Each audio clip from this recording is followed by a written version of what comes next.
Bienvenido, bienvenida a esta nueva edición de Justicia al Día, en el canal de Reflexiones Jurídicas. Hoy analizaremos las tesis más relevantes que se publicaron en el Semanario Judicial de la Federación el viernes 10 de octubre de 2025. Hablaremos de una tesis de un tribunal colegiado donde señaló que quien denuncia un caso de maltrato animal ante la autoridad ministerial tiene derecho a participar y vigilar que la investigación avance. Un pleno regional estableció que las personas jubiladas tienen derecho a que se les supla la queja deficiente. También en materia fiscal, un pleno regional estableció que antes de pedir una devolución de un pago de lo indebido, el contribuyente debe corregir su situación de impuestos. Quédate hasta el final del video, porque no solamente analizaremos estos tres casos, sino otros que son de suma importancia para el mundo del derecho. Hola, soy Carlos Soto, abogado con más de 30 años de experiencia en tribunales y profesor universitario. Vamos a iniciar con las jurisprudencias de los plenos regionales. ¿Es necesario o no presentar una declaración complementaria antes de pedir la devolución de un impuesto?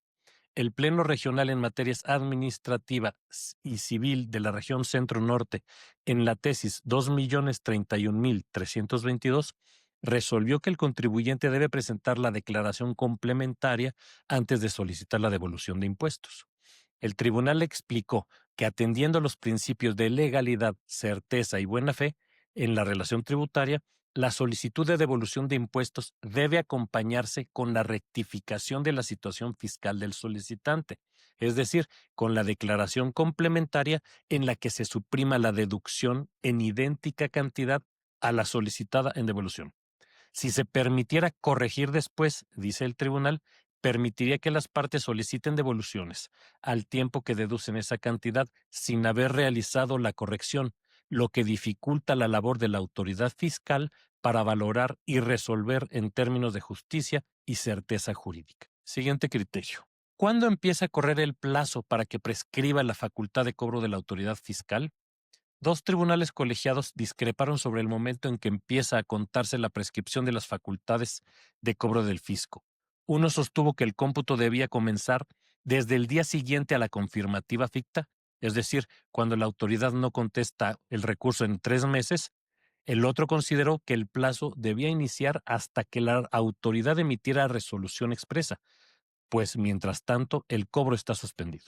El Pleno Regional en Materias Administrativa y Civil de la región Centro-Norte, en la tesis 2.031.327, resolvió que el plazo de prescripción del artículo 146 del Código Fiscal de la Federación inicia al día siguiente al en que se notifica la resolución expresa del recurso de revocación. El tribunal explicó que con la confirmativa ficta solo otorga al contribuyente el derecho de impugnar el silencio de la autoridad, pero no convierte al crédito en exigible ni autoriza su cobro coactivo. En otras palabras, mientras el recurso de revocación no haya sido resuelto, la autoridad no puede ejecutar el crédito y, por lo tanto, el plazo de prescripción no corre. Las personas jubiladas también tienen derecho a que se les supla la deficiencia de la queja en los juicios de amparo cuando reclaman prestaciones relacionadas con su pensión. El Pleno Regional en Materias Administrativa y Civil de la región Centro-Norte, en la tesis 2.031.331, resolvió que sí procede suplir la deficiencia de la queja en favor de las personas jubiladas cuando defienden su derecho a recibir la pensión o prestaciones derivadas de ellas. El tribunal explicó que la suplencia de la queja deficiente es un principio que busca garantizar la igualdad procesal y el acceso a la justicia, especialmente para quienes se encuentran en situación de vulnerabilidad. Las personas jubiladas, por su edad y condición económica, forman parte de un grupo que suele enfrentar limitaciones físicas, mentales y materiales que dificultan su defensa. Esta tesis me parece muy afortunada, aunque también hay que tener en consideración que no todas las personas que están pensionadas o son mayores de edad o sufren alguna de estas situaciones que los pongan en desventaja frente a la sociedad. Pero a fin de cuentas, a fin de lograr el mayor beneficio de la justicia, me parece acertado este criterio y hacer el beneficio de la suplencia de la deficiencia de la queja extensible a todas las personas que están jubiladas, siempre y cuando estén impugnando, desde luego, un acto derivado o relativo a su pensión. Siguiente tesis. Te levantaron una infracción y además tuviste que pagar la grúa y el corralón.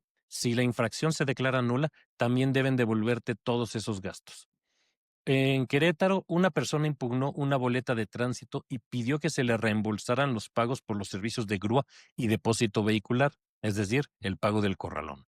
El Tribunal de Justicia Administrativo local anuló la infracción y ordenó devolver el importe de la multa, pero omitió pronunciarse sobre los gastos de arrastre y depósito.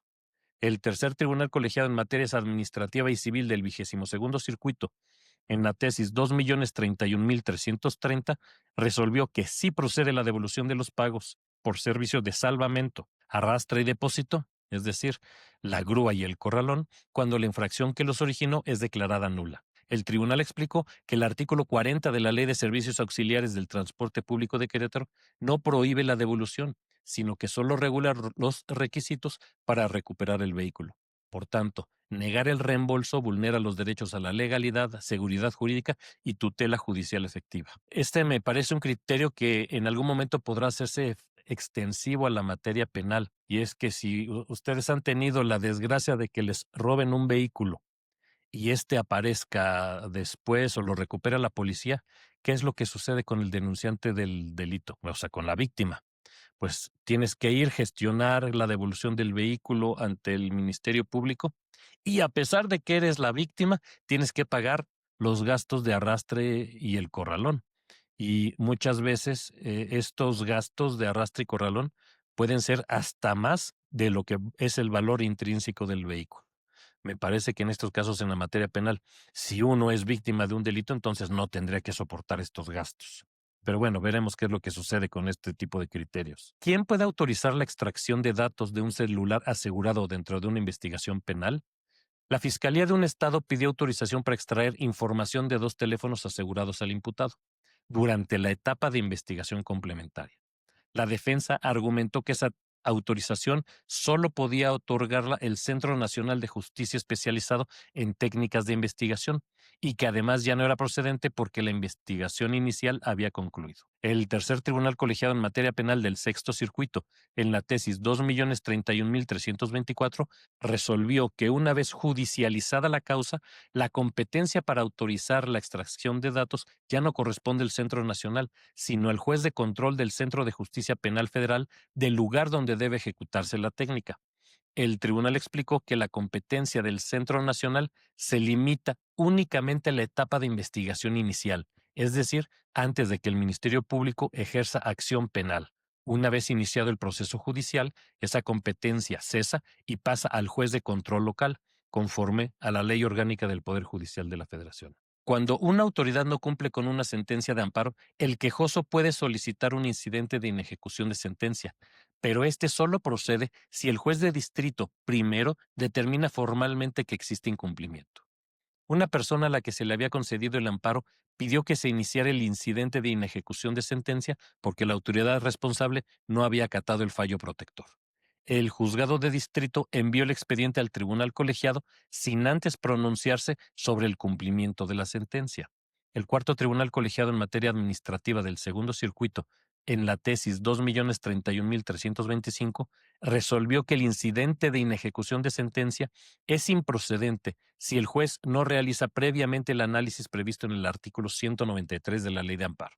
El tribunal explicó que, para que el incidente proceda, el juez de distrito debe verificar si la autoridad responsable cumplió o no cumplió con la sentencia, imponer, en su caso, las multas correspondientes y solo si determina que hay incumplimiento, podrá remitir el expediente al tribunal colegiado de circuito. Sí. En un juicio mercantil, puede perderse el derecho a contestar la demanda solo por no adjuntar copias del RFC o de la CURP. Una persona fue demandada en un juicio ejecutivo mercantil. Al emplazarla, el juez le pidió que al contestar la demanda adjuntara copia de su identificación, RFC y CURP, bajo la advertencia que si no lo hacía, se le tendría por no contestada la demanda. La demandada presentó su contestación, pero sin estos documentos, y el juez tuvo por no presentada la demanda. El cuarto tribunal colegiado de circuito del Centro Auxiliar de la Quinta Región, en la tesis 2.031.326, resolvió que es excesivo tener por no contestada la demanda por no exhibir el RFC y la CURP conforme al artículo 1061, fracción quinta del Código de Comercio. El tribunal explicó que dichos documentos solo sirven para identificar a las partes y evitar confusiones de homonimia, no para validar su derecho de defensa. Por tanto, si la parte demandada contesta la demanda y reconoce el documento base de la acción, debe considerarse válida su contestación, aunque no adjunte el RFC y la CURP. Hay que tener en cuenta que estos formalismos que exige la ley, en este caso la exhibición del RFC o de la CURP, tienen cierta razón de ser, pero no deben de considerarse formalismos que obstaculicen el acceso a la justicia. Siguiente tesis. Una persona condenada penalmente sí puede ofrecer nuevas pruebas para demostrar que las pruebas que sirvieron para condenarla no eran confiables. Un sentenciado promovió un procedimiento de reconocimiento de inocencia. Presentó nuevas pruebas para acreditar que hubo colusión entre autoridades y particulares en el juicio donde se le condenó. La sala desechó las pruebas argumentando que no eran supervenientes. El primer tribunal colegiado del 15º Circuito, en la tesis 2.031.328, resolvió que sí es posible ofrecer nuevas pruebas en el procedimiento de reconocimiento de inocencia para demostrar la falta de fiabilidad de las pruebas utilizadas en la sentencia condenatoria. El tribunal explicó que la fiabilidad de una prueba depende de cómo fue obtenida. Por ello, el condenado puede aportar nuevas pruebas que revelen que las pruebas del proceso penal fueron ilegales, en este caso, resultado de una colusión entre particulares y las autoridades penales. Siguiente tesis. En los casos de maltrato animal, quien presenta la denuncia tiene el carácter de víctima indirecta y puede participar activamente en la investigación. Una persona denunció a una sociedad de rescate animal por mantener perros en condiciones deplorables. Solicitó ser reconocida como víctima indirecta y obtener copia de la carpeta de investigación. La autoridad ministerial negó las copias y reconocer el carácter solicitado, argumentando que el bien jurídico protegido, la protección animal, pertenece a la sociedad en general y no a una persona en particular.